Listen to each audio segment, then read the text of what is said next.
Hi, and welcome to Basic Folk, where we have honest conversations with folk musicians. It's me, Cindy House, here with Lizzie No. Well, hey, Cindy. Hi. Before we get into our fun time chats, I just want to say that if you want to keep in touch with Basic Folk, you can sign up for our newsletter at basicfolk.com. You can also follow us on social media at Basic Folk Pod. We are on all the major platforms. I don't think we're on all of them. TikTok. Are you on TikTok? I'm on TikTok. My handle is Ask Me About Imagine Dragons. Okay. I can't believe that was available. Do you post regularly on TikTok? No, I go through phases. Like if I'm feeling very silly, I'll do some TikToks. And it's also really good for videos of my dog. Great. All right. So it's pretty delightful. Once again, that handle is Ask Me About Imagine Dragons. And I want to make it clear it's not because I'm a fan of Imagine Dragons. It's quite the opposite. Nothing could be farther from the truth. Wow. So we have Ken Yates on the podcast today. Very excited to listen to Elizabeth and Kenneth discuss many different topics. Before we get into Ken, what's going on with your music? Thank you for asking, because moments before we started recording this, I was like, Cindy, this is going to be the episode where I finally remember to promote my own music. And then I promptly forgot. I have new music out. I have a new single out called Sweeter Than Strychnine on Coal Mine Records and Palmetto Street Records. If I do say so myself, it's very, very good. It's like an old school R&B soul thing, and it's my first time releasing vinyl. So I'm super proud of it. It's very fun, kind of girl groupy, kind of like Bond villainy. Yeah. Yeah. It's not exactly spaghetti western, but it has that kind of like retro vibe. Close enough. It's very cool. Thank you, Cindy. And where can people find that? They can stream it on any of my pages on Spotify or Apple Music. That's Lizzie No. On Tidal, Spotify, Bandcamp, all of those things. Or if you go to the Coal Mine Records website, you can order the 7-inch vinyl in red or black. Maybe we'll put that in the show notes. Yeah! Send me your money, I'll send you a record. I can't remember who I was interviewing one time, and they were talking about something, and then they said, oh yeah, we'll put that in the show notes. The guest said that? Yeah. That's not appropriate. I want to say it was like Dietrich or something. Yeah, it was Dietrich. Okay, Dietrich. Dietrich Strauss. Dietrich is an honorary producer of the show. We've been rewatching Grey's Anatomy. My stepson just started Grey's Anatomy season 1. Oh, really? Imagine being 13 years old and starting Grey's Anatomy in 2022. It's a trip. His conclusion is like, it seems so amazing to be a doctor because you're in a community of so many friends. And I was like, I'm not a doctor, but I just like don't know if that's actually the accurate takeaway, but I love this for you. That is a nice takeaway. What's new with you, Cindy? Not an ad, but they opened a new Whole Foods in Pittsburgh, and I really feel like my life is worth living now. They have like, so I was really into this hop tea. It's like sparkling tea. Oh, that sounds great. The old Whole Foods would sell it by the can. This Whole Foods sells it by the case. And I am That's into game it. changing, Cindy. Totally That is game changing. They also have hop water, which I went to California earlier this year. Oh, yeah. And had some hop water, Lagunitas. Like Lagunita? Yeah. Yeah. I love Lagunitas. So good. And it's like, I mean, you're not drinking a beer, but it's like kind of close to drinking a beer. Close enough. Close enough. I like the Lagunitas fake IPAs. I have those in my fridge. You know what? I respect that, and I respect people who like non-alcoholic beer, but like I don't think I like it.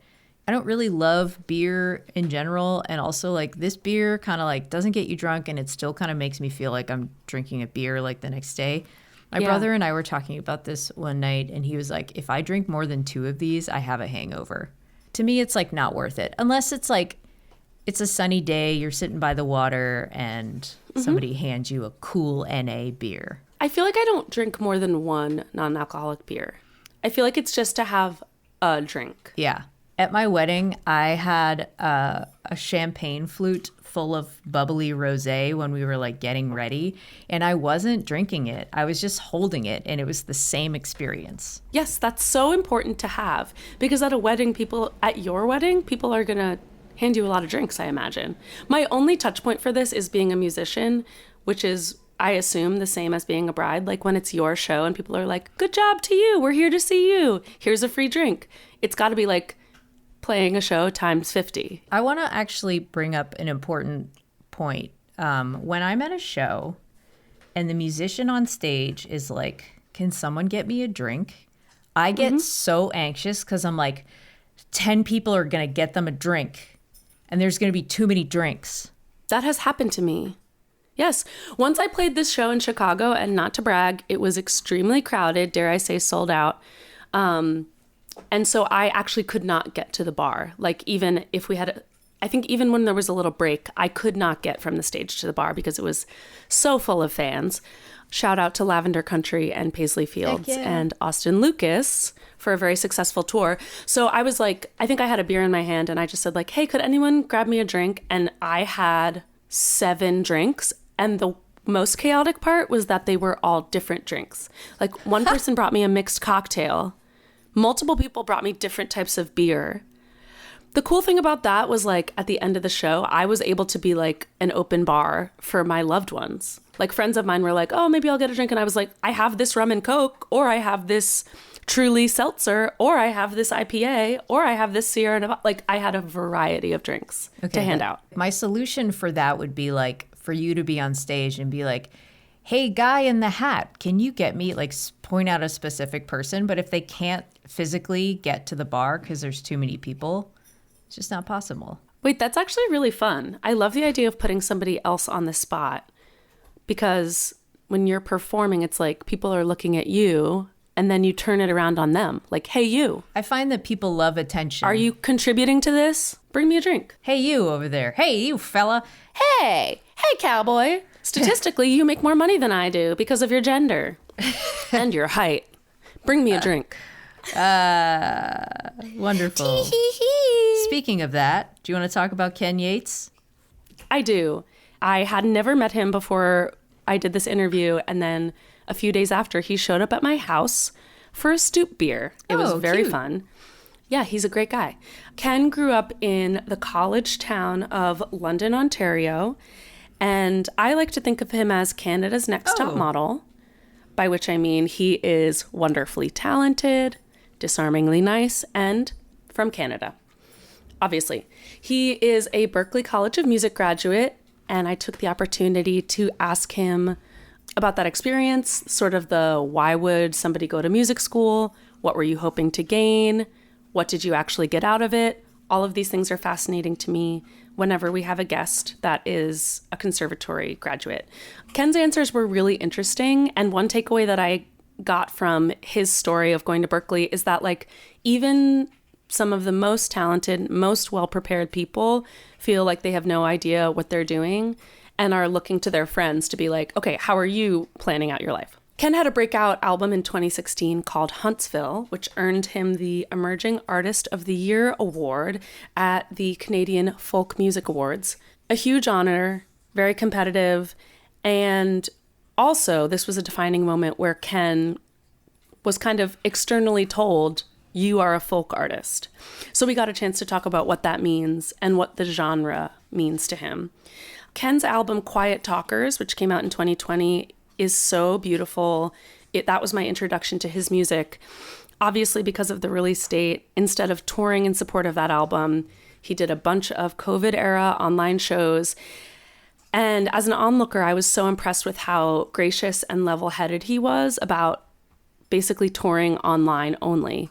And just like how generous he was with his audience in spite of the crappy circumstances.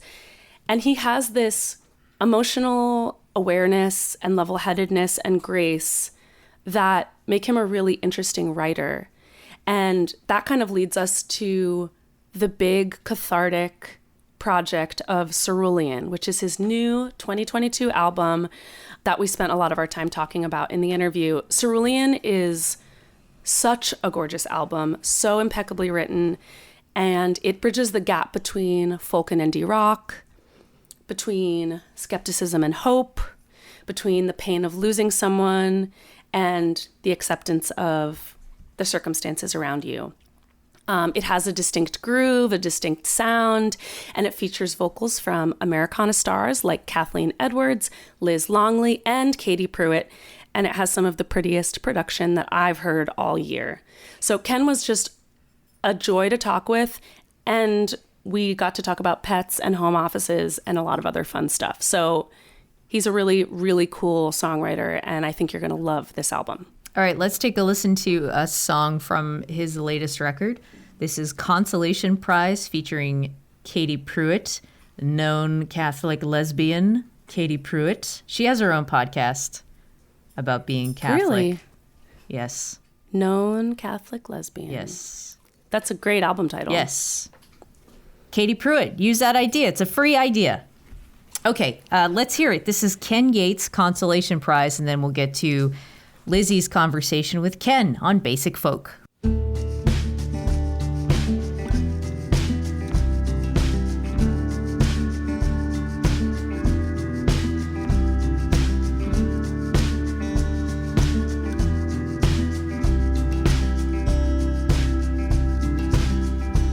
So nice if you come around and say goodbye. I don't have to ask if you're alright. By now I know you're bitter, and you had a couple kids at 22. Paid your way through culinary school. Anything but ordinary. Hello, welcome to Basic Folk, where we have honest conversations with folk musicians. I am Lizzie No, and I am so excited to be here with Ken Yates. Thank you for talking with me, Ken. Thanks for having me. Nice to meet you. I'm going to jump right in. We were talking off mic about puppies, and we'll probably get back into that later. Yeah. But I want to start with your life and your music. So you grew up in London, Ontario. That's right, yep. My sense is that that's like a university town. Did you have music classes in your school? Was there a big music scene there with your friends? Like, set the scene for us. Not really, no. I mean, you're right. It's a university town. There's a big university there, and that's really about it. That's all I can really say about London. There's not too much else going on there. There's not much of a music scene there when I was in high school. It's a little bit better now, but it's still kind of a weird town in terms of like a music scene. It's still very much like, it's kind of in no man's land. It's in between Toronto and Detroit, really. So even Okay. artists who are touring don't really stop there a lot. But yeah, when I was in high school, I was really just like played guitar in my basement. Like I didn't have many musician friends. It was just sort of a thing I did on my own. So how did you get into it? Like, how did you get the idea in your mind? Like, I'm gonna be a singer-songwriter. Like, where did this come from? Honestly, most of it came from just like pure delusion at that point. Like because I had no reference of like how good I was, because I just played guitar in my basement. I just loved it. I knew I loved it. I knew, around 17, 18, I knew I wanted to like pursue music. But again, it was kind of delusional. I had no idea what that meant. I knew I just liked to play guitar, and I knew I loved music. And I had never written a song. I wasn't a singer. But I just had this complete delusion that I wanted to get out of London, and I wanted to go to Berklee College of Music, and I knew nothing about Berklee in Boston, but I had mentioned it to my parents, and obviously looking back now, I'm very appreciative for them, because I think they thought it would be character building to at least take me down there and audition and, try to get a feel for what it might be like to move to the States, try to be around, other musicians and just go through that process.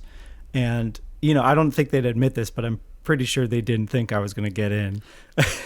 So That's incredible. No, I think that's good parenting. Like, even if you're not sure if it's going to work out, like tell your kid to do the thing, Yeah. at least give it a shot. Yeah. I feel like I ask this. We've had a few guests who've like gone to music school, who've come on the podcast, and I feel like I ask this of everyone. Like, what was your conception of what Berklee was going to do for you? Like, some people take the path of just like right out of high school, move to Nashville, start writing songs. But getting your degree is like a very different path. So what was your concept of what that was going to do in your big picture? When I first went there, I mean, I really knew nothing about the school. And again, I was just a guitar player. So I think I just thought that I would go there and I would perfect my guitar skills and I would be an amazing guitar player and, you know, meet some people and start a band and world domination after that. Great. Of course. And then I got there and was kind of like, oh, okay, well, this is my first time being around a whole community of artists, and a lot of them already like very polished, and a lot of them knowing what they want to do with their careers, a lot of them like on the production side or the songwriting side or the business side. And here I was just a basement guitar player having no idea what I wanted to do. So the first few years were actually kind of tough for me because I realized that, you know, I was certainly not the best guitar player at the school. There's some amazing players who go there. And I bet there were a handful of other people that knew what they were doing on guitar. Yeah. Yes, absolutely. And just people who just knew, like they just had a goal, right? Like they knew what they wanted their careers to look like. And I just didn't really know what that looked like. So the first few years were really just me experimenting, taking different courses and just figuring out what I wanted to do. And Berklee's very, very jazz heavy at the time. Yes. It was, I think it's less jazz heavy now, but I took a bunch of like jazz courses and hated that. I took a few like vocal courses and piano courses and just kind of bounced around a little bit. And then your third year at Berklee is usually where you start picking a major. And so I still had no idea what I wanted to do. And just kind of on a whim, I took a songwriting course, and I said like, well, if I actually want to have a future in music, like maybe I should try writing a song. And my first songwriting class, I just assumed that we would just be listening to other songs and dissecting what makes songs good, and you know, learning rhymes and structure and stuff. But the first week, the professor was just like, you know, bring in a song next week, and everyone's going to play their song, and we're all going to talk about it. And I was like, holy shit, okay. Oh my God. I've never written a song, so I spent the next week. What did you do? I spent the next week in absolute like, I was just terrified, and I wrote a really terrible song. What was it about? I think it was called Flying Bicycle. And okay. Yeah, it was really bad. Like E.T.? Yeah, like E.T. And I think it was about how I was in a long distance relationship with my girlfriend at the time, who's now my wife. So it worked out. Aww, but Ken. I think it was about how I wish I had a bicycle that I could fly. In hindsight, it made no sense. Like, why not a plane? But we have the technology now. Yeah, we have the technology. I don't know why it had to be a bicycle. But to my classmates' credit, they were very kind about it. And we kept doing this exercise of bringing songs in, and the songs gradually started getting a little bit better, and I started getting a little bit more confident. But it's funny in hindsight that I just kind of took this course on a whim, and because who knows if I would have even written a song without taking that course, which is kind of crazy looking back. Do you still seek out feedback from people when you're drafting your songs, or are you the type of person who like wants to have it all polished before you bring it to a band or peers? I have one person who I go to for feedback. That's Brian Dunn, your friend Brian Dunn. Yeah. Oh my gosh. Well, okay, we're 10 minutes into the interview. I was wondering how long we were going to be able to go before we brought up Brian Dunn. Shout out to Brian Dunn, fellow Berklee alum and dear friend of mine.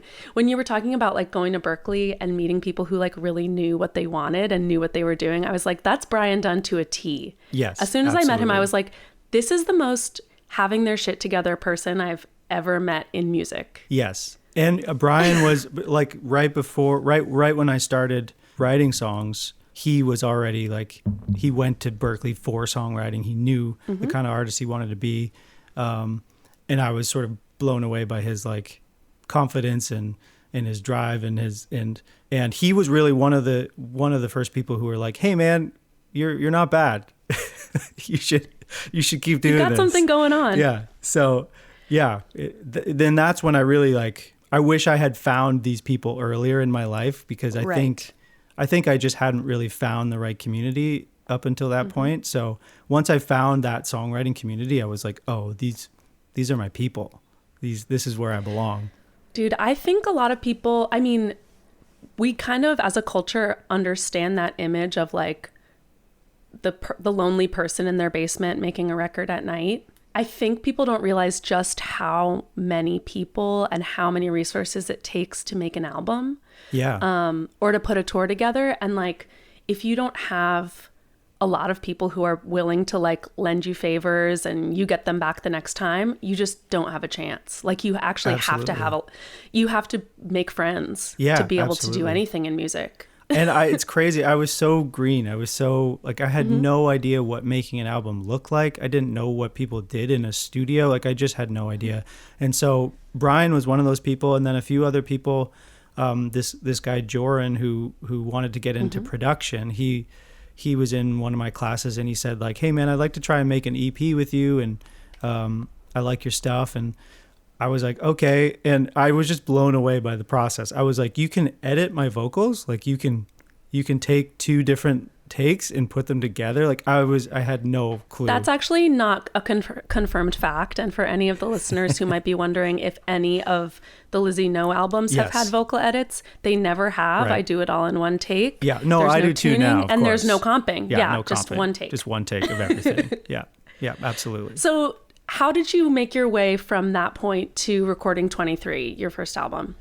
So some of the songs that were on that first EP ended up on 23. So I did that with the same producer, Joran. Cool. We all moved to New York after graduating. We moved to Greenpoint. There was me and 3 other songwriter kids from Berkeley who all wanted to be pop songwriters. It was terrible. Wow. It was a terrible environment to live in as like a folk singer-songwriter.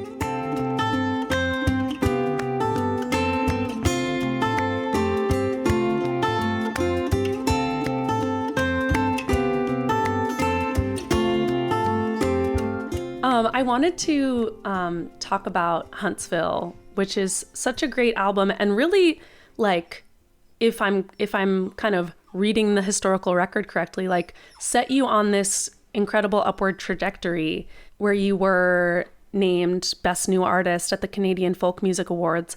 Was that around the time that you realized people were calling you a folk artist? Like, how did you conceptualize your genre at that time in 2016? Yeah, that's an interesting question. I think so. I think Huntsville is probably my folkiest album.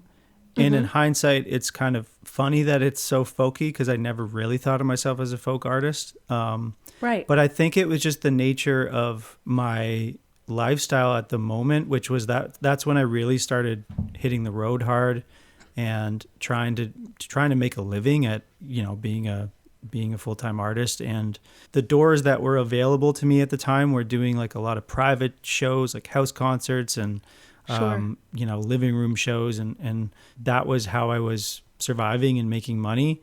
And I think in a weird way, a lot of those shows kind of dictated the style of the music in a strange way. Like I would have loved to tour with a band, but it just didn't financially make sense. So it was just me driving around with my acoustic guitar and playing in living rooms. And I think the songs kind of catered to that kind of audience after a while, which is funny thinking back because I was never, folk music wasn't really the genre that I listened to like growing up. So what did you listen to more than anything? I was into like Radiohead and I was into like Sufjan Stevens, which I guess like has a folky influence to it. So I was certainly like influenced by some of that folkiness, but never the like hardcore folkies, of like. We all know hardcore folkies and I'm scared of them. No, we love them. We love all hardcore folkies. I love them too. And softcore folkies. Yes, absolutely. But yeah, looking back at writing Huntsville, it was strange to me because I was trying to write songs like The Wreck of the Edmund Fitzgerald or something. Like I was trying to take stories and write them like, you know, look just from looking at a newspaper or something, you know. So yeah, which I still love a lot of those songs on that record, but I'm definitely confused why it ended up so folky, but I think it was just the nature of my circumstance at that time. How do you think the reception of that album like steered where you went from there? I mean, it definitely put me in the like white guy with an acoustic guitar category, which, you know, it isn't a bad place to be. And you know, that was just, my audience became kind of those older folkies. And, but I got really burnt out of doing those living room shows. Me and Brian were touring a lot together at the time and doing and kind of joining forces and booking those kinds of shows together. And both of us just got completely burnt out of that kind of show. And what do you think is hard about it? Because I have my own ideas having done some of those shows, but I'm curious what your experience was like. I think after a while, it started feeling like babysitting. Yeah. It started feeling like I was, even because, you know, when you're playing in a living room to a bunch of people, like you've got to engage with them and you've got to tell stories and you've got to be, and a lot of them have never heard you before. So you're just trying to keep them engaged in this very strange setting. And I found myself getting tired of hearing myself talk. Like I was pandering to them. I felt like I was pandering. I felt like the songs I was writing were aimed at these types of audiences. I even wrote, like I had songs that I wrote about house concert experiences. And I think I just got I felt like I was not really being myself. I think, you know, and I also learned that after a while, like I thought that I was building something where really like those shows were great to make money and to make a living, but it wasn't translating into people coming to shows at like a venue, you know. It was, they weren't becoming like followers or fans. They were just, you know, they were people's neighbors from down the street that they happened to invite, right? So I just didn't feel like it was leading to anywhere. So there were a few years where it just felt like I was spinning my wheels a little bit. And at first it was great because I was making money and I felt like I was doing it, you know, and we were traveling all over the country. So I felt like, you know, I was real troubadour. I was really doing it. And then a few years later, it was just kind of like, well, I don't know where this is all leading.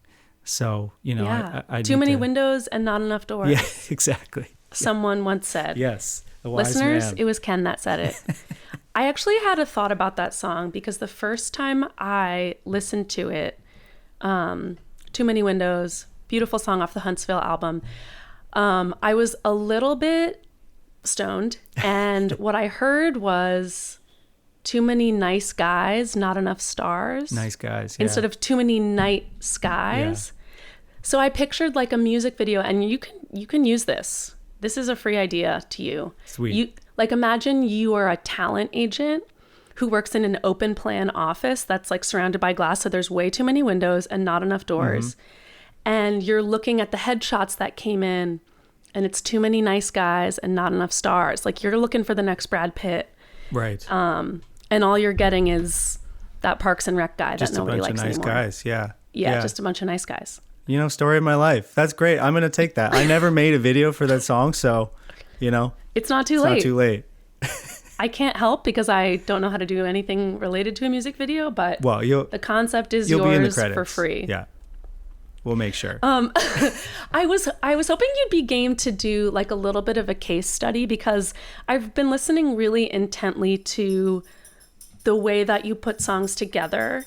And I think it's really, really interesting. Like if we can jump into Quiet Talkers, which came out in 2020. One of my favorite songs is Two Wrongs.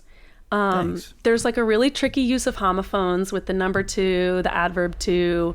But I think what's really remarkable about that song, and a lot of the songs on that album, are how you kind of just say the really hard thing, say the direct thing, without it sounding cliche. So like, as an example, there's a lyric that goes, "When my life went off the tracks, I had a panic attack. You still had my back. Your loving was easy."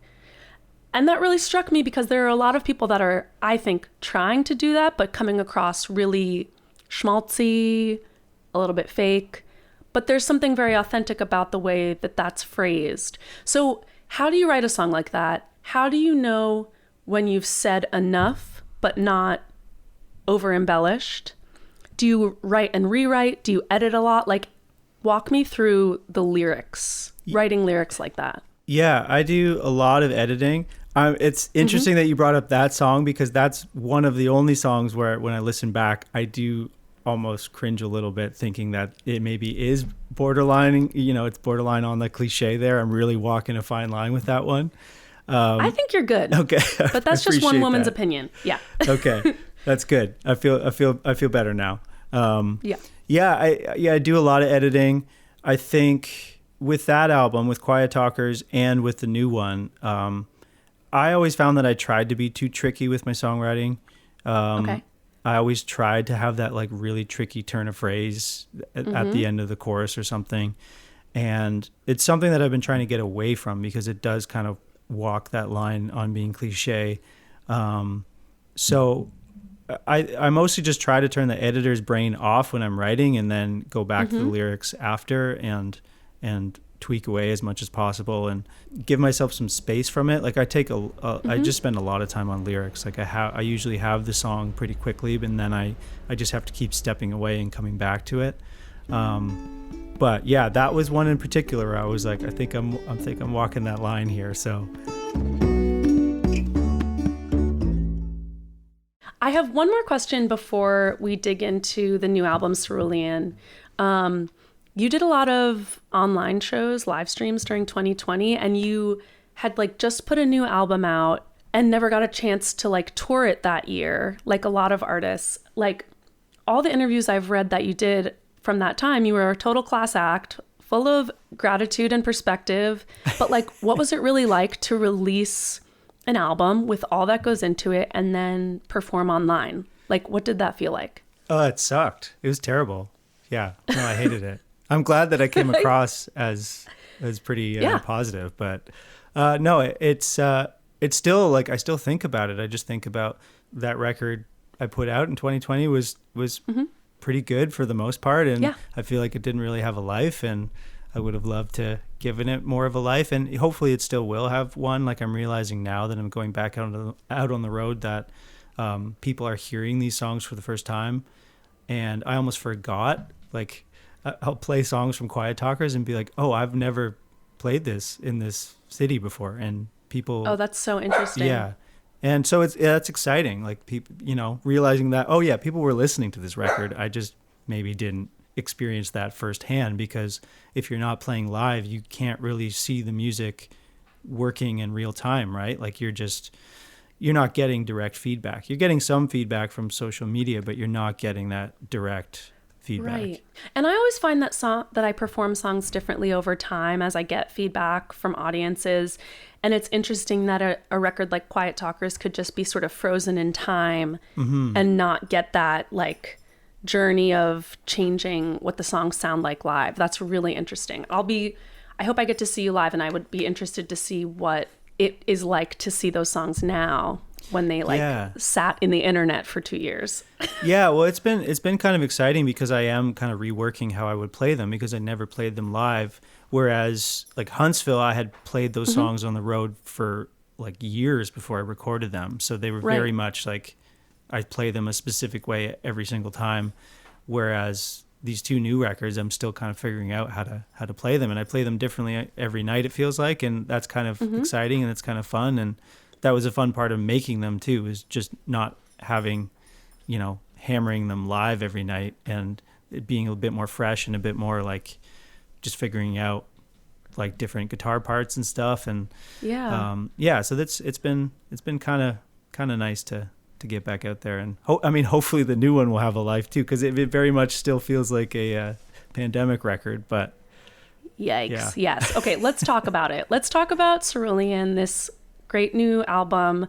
First of all, like just talking about that recording process, it was a different scenario than your previous records, correct? Like you were recording this remotely. Can you talk us through like what that actually looks like, making an album when the producer is not in the same room with you?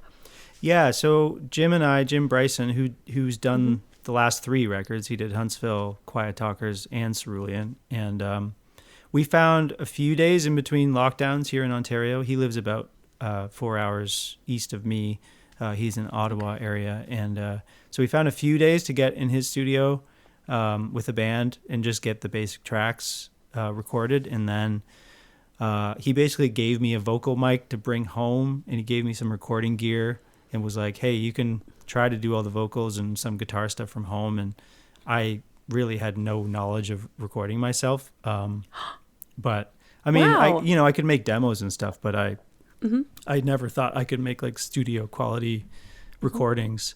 So how did you learn to record your voice at home? So just with Jim's help and the internet, I kind of figured it out, and I set up a closet and kind of turned it into a little vocal booth, and bought some more gear. And actually it was kind of enjoyable figuring all that out. And Cool. I call the closet, I call it the pain cave. I would go in there every night. My wife and I would like finish dinner, and I'd be like, all right, I'm going up to the pain cave. You won't see me again tonight. And I would just do like 20 takes of a song, and then Yikes. spend the rest of the night editing it. Well, not editing, as you said. I mean, just listening to the one perfect vocal take. Brutal.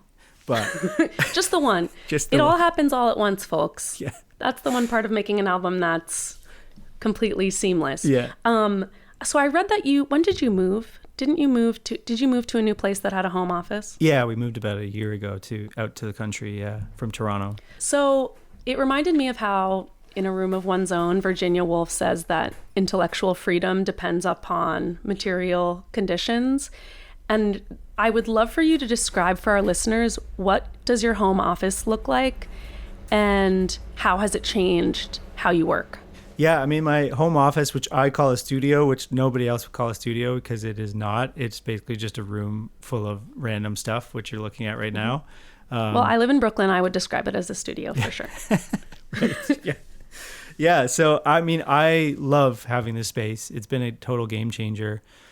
Just to like leave the mic set up and leave everything on, and to be able to sit down and everything's on when you're feeling creative. Whereas I used to have to kind of pull everything out of a closet, set it up and put it away. And honestly, I'm kind of amazed at how I wrote songs in like past conditions, because I would just have to find little periods where I could write. Whereas now I have a space I can go to and spend a lot of time in here. So it's been a game changer, honestly. And I've learned a lot about recording myself, and, my demos are sounding better, and I think I can actually like make somewhat studio quality things from here. So it's kind of been fun. I would describe the vocal recording on Cerulean as studio quality at the very least. Thank you. I'm glad to hear it. I read a really interesting, was it an interview or a quote in your bio where you said, "This is the first time that I've made a record where I feel like the songs were going to be written whether I wanted to release an album or not. I was writing because I needed to. I never would have described songwriting as a cathartic process in the past. It was just something I liked to do." So when did you start writing this group of songs? And when did it become clear that an album was taking shape? Yeah, so I started writing this record basically right at the start of the pandemic. So like March 2020. Yeah, like that quote says, I think I had only written in the past when I was in a good mood. Like anytime I was in a terrible mood, I found I could never write anything. That's not when the creative juices were flowing. They were always flowing when I was in like a good headspace, even though I was writing pretty dark stuff. Oh, interesting. Yeah. Whereas this record, I found it hard to write when the pandemic started because I was in a very dark place, and I was going through some tough family stuff. My mom was sick, and so I couldn't write at all because I was just in this kind of really, really bad space. But like I was mentioning before, I just kind of started working through some of that stuff, like actually facing up to some of my inner darkness for the first time, maybe. Yes, thank you. That was applause. Yep. People can't see me. It's an audio medium. Yeah, which I think a lot of people were doing over the pandemic, right? Is like, yes. There's no distraction from it. I think I realized a lot of the touring I had done the past few years were just a way to like feel busy and to avoid certain things, certain darknesses going on. And so I had nothing but time to face it, and the songs started coming. And once that started flowing. I wrote them all within a 3 or 4 month period, and Wow. I knew within a couple months that I had another album taking shape. And I also didn't really want to wait to make it, because I felt like those few months were such an important snapshot of what I was going through. And the songs themselves on Cerulean are basically, the track list is in order of how I wrote them too. So it's kind of this timeline of where I was at that point. So I felt like I needed to, I felt like I needed to do something. So I was like, well, I have these songs, so I gotta make them. But it was a revelation to know that I wasn't just making songs to make a record, to put out, to, make a living. It was like, oh, this is just what I do. I think I write songs, they would be written whether I wanted to put out an album or not. So that was a interesting time for me, just figuring out like, this is just kind of what I do. Like I had no control. These songs would have been written. So it was kind of a revelation for me. Yeah, it was just a state of being rather than like a goal-oriented activity. Yeah, which I think makes for better songs, in my honest opinion. I think because I turned off that side of my brain, which was like, when you're an emerging artist, I'm doing air quotes because I've been emerging for 12 years. We're all emerging. We are all emerging. When you're an emerging artist, sometimes it feels like every song you write needs to be the one that gets you noticed, right? So I definitely struggle with that with Quiet Talkers, just thinking like there's songs on there that I thought like, could this be like a pop hit? Like, which is insane that I was thinking that, but there's songs on there that I'd like to take back. Yeah, it's those roommates, exactly. And I can't believe I was even having that thought, right? Yeah. There's a song called Anchor and Sail on Quiet Talkers, which I think is that's such a pretty song. It's a nice song, but it makes me cringe a little bit just thinking about what I thought of it. I thought like, oh, we'll put it at the back of the record, and it's kind of this like pop song that maybe people will find and be like, "Ooh, that's a hit." Yeah, it's just crazy. You know what? That can still happen. It's true. I wish you the millions that you deserve from that track. Thank you. Can you talk me through the decision to sequence the songs in the order they were written? Because that is unusual, and it really makes for an interesting story on the album. Yeah, it wasn't intentional. I think we recorded the songs kind of out of order, and then once I was making the track list, I realized that I had made it that way. So it was completely unintentional. But once I really didn't know what the album was about until we had finished recording, and until once I started making a track listing and thinking about what the overall theme was, I kind of went like, oh, okay, well, this is kind of a timeline of what I was going through. And I don't think I knew it at the time when I was writing it. So yeah, it just kind of happened like that.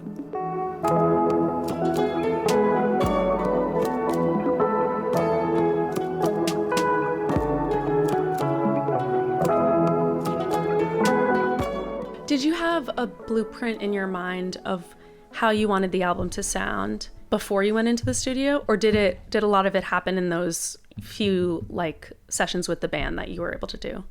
Yeah, I had a pretty good idea of how I wanted it to sound. I felt like with Quiet Talkers, I had one foot still in the folky singer-songwriter world and one foot stepping forward into more of this kind of indie folk territory, if for lack of a better word. And so I knew I kind of wanted to keep going with that kind of more indie direction. And I was writing a lot of the new songs on electric guitar, so that I think they naturally stepped away from the folkiness.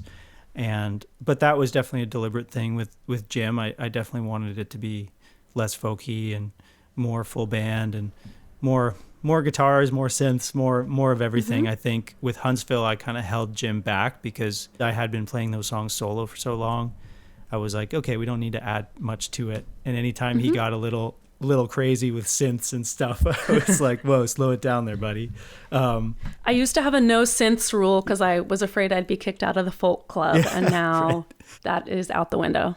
Well, I was just afraid that it would totally change the sound of my music, which is Yeah. crazy in hindsight. And that's the beauty of working with a producer, more time, like 2 or 3 times, is I knew that no matter how much stuff we added, how many synths and how many, electronic drums and how many we put congas on this album, like I knew that it was still going to sound like me. They're my songs. It is me singing them and it's me playing them. So I could literally put anything on these songs and it would not be a complete diversion from what I've been doing my whole life, right? Yeah.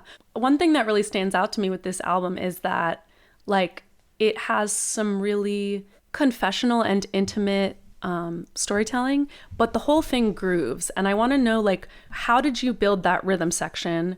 And was that a part of your like folk departure? Talk me through the movement of it. Yeah, I think I was trying to make a record, even though the theme was very dark, lyrically it was very dark. I wanted to make a record that I could also put on, when I'm making dinner, which I don't know if it is a record people will put on when they're making dinner, but I find the records that I'm drawn to, even if they have heavy subject matter, I want them to sonically sound a certain way. Like I kind of want to be put in that world and not have too much variation, I guess. Like I'm trying to find a good way to describe this, but well, no, that makes sense because it's somewhere in between, like you listen alone in headphones, like sitting on the bus, and like a whole group of people would be wildly dancing. Like the dinner making record is a record that grooves a little bit and you can sort of move your hips a little bit while doing something else. Right. So it's like a moderate groove. Yeah. I guess I find that even some of my favorite songwriters, like I don't put their records on because, you've got the loud song, you've got the rocker, and then you've got the really quiet acoustic ballad. And I just find that variation sometimes bothers me. Whereas at the time I was listening to a lot of like Kurt Weill, was listening to a lot of War on Drugs, where War on Drugs. They just kind of put you in this space and you never leave the space.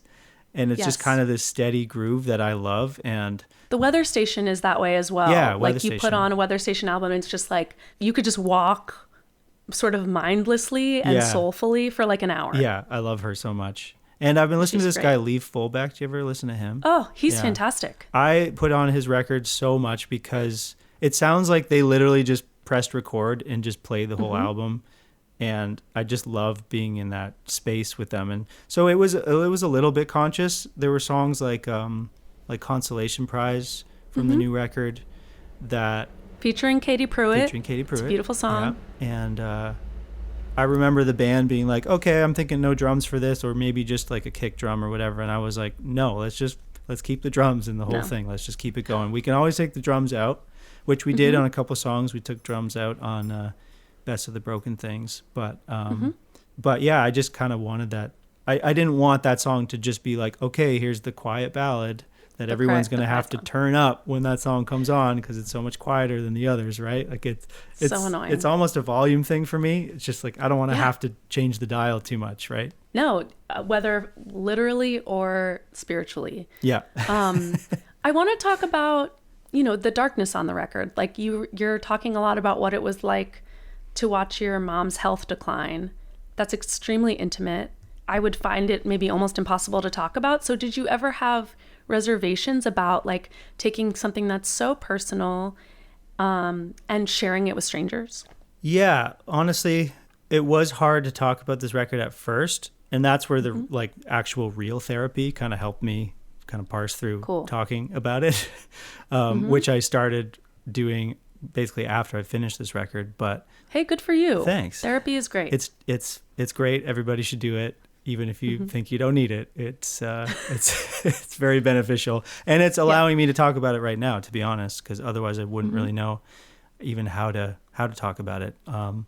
But I think what's interesting is if I hadn't told you about like the grief I was going through with this record, you wouldn't necessarily know that's what I was going through because the songs are very much just looking inward at myself. And there were songs that I wrote about my mom directly. Those songs didn't make it because those ones were like, oh, I don't think I can put this on the record. And, maybe they will, hopefully I will feel comfortable releasing them at some point. But at that moment I was like, you know what? I think these ones are just for me. I'm just going to keep these ones for now. No one else is going to hear them. So other than those songs, this record's very much just basically just trying to control my own feelings, like saying, because I was in such a dark place, and I couldn't really control much of my own surroundings. So it was just kind of like, how can I better myself? How can I not be such like a miserable piece of shit all the time? Right? Because I was like, my wife was still working 10-hour days, and she was a ray of positivity all the time. And I felt like I was just like this cloud of darkness every day that was just like trying to, both with just having not much to do because of the pandemic and my mom and everything. I just felt like I was just bringing people down all the time and bringing myself down all the time. So I think these songs were just me saying like, come on, dude, like you've got it pretty good here. Like, let's zoom out a little bit and look at a lot of the good things in your life, and how can we get to a place where we start appreciating those things a little bit more. And I think the album does end up in a very positive, appreciative place. I've done a couple interviews where people have been like, whoa, dude, this album's fucking dark. But I actually feel like songs from Quiet Talkers were darker than this record, because I think this record was me just searching for the light, instead of running towards the darkness, which I feel like I used to do a lot more in my songwriting. This one was trying to find the light. So to me, it's actually very positive. But yeah, so you talk about the apocalypse a lot on this album, but kind of playfully, like there's that lyric, the future is dead and there's no looking back. How are you thinking about the future? I mean, since 2020, because it sounds like you went from a place of like, let's dig down deep into some darkness to, oh shit, we're in the darkness. How do we find our way out? So with that in mind, like, are you still like an end times apocalyptic minded person? I mean, a little bit. It's hard not to be with the way the world is right now, in multiple factors, right? It's just, and that's what the future is dead is sort of about. It's just like, we don't even know how the world's going to end, but we all kind of feel like it might be coming. But it could be multiple different things. But I think especially those first two apocalyptic songs on the record, they kind of get to this place of acceptance, which is like, again, we can't control the impending doom that's coming. We can only control our own environment and how we interact with the people in our lives and how we appreciate the people in our lives. And so, the songs like the big one or The Future is Dead, I do think they get to the place of acceptance and appreciation for, like, if we're going to go out, we're going to go out together. I don't want to have any regrets. Arm in arm, into the void. Yeah. So I feel like even though I still have a doomsday mentality, it's still more. It comes from a place of, at least trying to go out, find the high ground and go out on a high note. If that makes sense. Looking into the future, if you had to guess, maybe you already have some idea, what do you think your next record is going to sound like? Normally, I would have written a bunch of songs by now, by the time the album just came out a month ago, and normally I'd already have a handful of songs for the next one. I have 0. So that's the first time I've been in that situation, so that's really interesting. Oh my gosh, are you panicking? Are you feeling like free? Sorry to plant even the thought of anxiety, but just since we do the same thing for a living, like whenever I have a period where I'm not writing, I'm like, well, the well has gone dry. Yeah. Better go to grad school for something I don't care about. Like, what's your plan? It's a very good question. There's definitely some anxiety. I think the anxiety is more from just like, if this record goes nowhere and doesn't have a life like Quiet Talkers did, I need to come up with more songs very quickly. But I'm hoping that this record will have a bit of a longer life, that I'll have some time, because I know that the river will start flowing eventually. And when it does, it'll happen fast. And in a way, I'm hoping that it's a good thing that I'm still very much in the world of Cerulean, and I haven't really moved on from it yet. I think that'll probably bode well for the next batch of songs. I just don't think I'm quite ready to tackle them yet. I'm finding that I have a lot of music written, but I I don't have lyrics for anything yet. I'm finding the lyrics are not really coming yet, which to me tells me like I should just not force it. I should just kind of let it wait until they come, right? Because I think staying in the present artistic moment is a gift you give your future self, because when you rush it, you end up having to undo a lot of half-assed stuff. Absolutely. So it's like an act of faith in your future creativity to just let it come when it comes. Absolutely. Yeah. And I always have gone through dry periods. They just haven't quite been this dry, but I have faith. I have faith that the songs will return at some point. And enjoy Cerulean, because it's a beautiful record. And I mean, a lot of the reviews are saying this, but I also want to say it, that it's a courageous and fun record, and it sounds phenomenal. Oh, thank you. Ken Yates, you've been a great guest, a fascinating guest. Would you be willing to do a brief lightning round to close out our interview, where you don't think too hard and you just answer a few questions based on gut alone? Let's do it. Okay. Jeans or sweatpants? Jeans. What is your go-to pre-show drink? Ooh, whiskey. What type? Bourbon. Great. What is one song you wish you had written? Ooh, Brian Dunn's I Hope I Can Make It to the Show. I love that song so much. That's on my list as well. Yeah. That is Another Brian shout out. Sorry, Brian. Hey, Brian. Action, comedy, drama, or romance? Ooh, action. I love action movies. I'm the same. What is one snack you always need to have in the tour van? Triscuits. I love Triscuits. Ooh. Yeah, big Triscuits fan. Fibrous. My wife is celiac, so we can't have them in the house because they've got gluten in them. Contraband. Yeah, so out on the road, it's just nothing but Triscuits. Wild. Planes, trains, or automobiles? Automobiles. I like the freedom of the car. Cool. What do you want done with your body when you die? Ooh, cremated and spread in a lake somewhere. Aw, nice. And what's one secret that Kathleen Edwards is keeping from the world?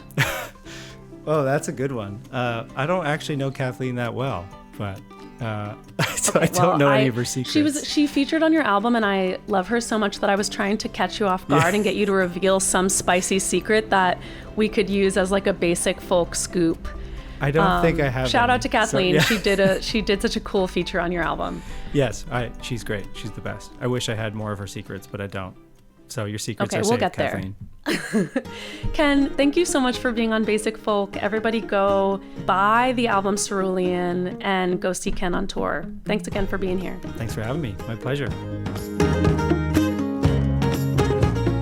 This episode of Basic Folk was produced by John Nunn-Gesser. Alex Stanton composes our music. Basic Folk is on the Bluegrass Situation Podcast Network. You can find all of our episodes there, wherever you get podcasts. You can also search for us on the SiriusXM app under Basic Folk, or you can go to our website, basicfolk.com. And speaking of grace, Lizzie, today's a special day. It's your sister's birthday, and her name is Claire. That's true. Claire Eleanor Quinlan, happy birthday to you. You're the best sister in the universe. Yes.